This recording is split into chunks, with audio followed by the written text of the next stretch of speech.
करम तो विधात के हाथ में।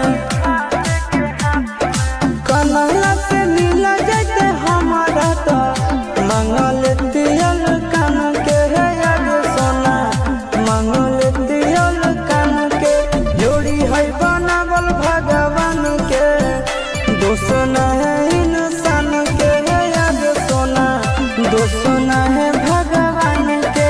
जोड़ी है बनावल भगवान के, दोष न है इंसान के है आगे सोना, दोष न है इंसान के।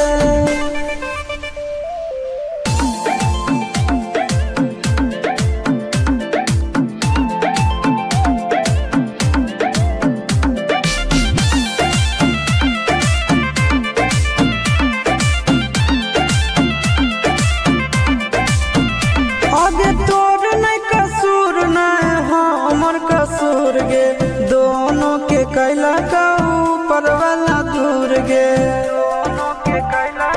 ये सोना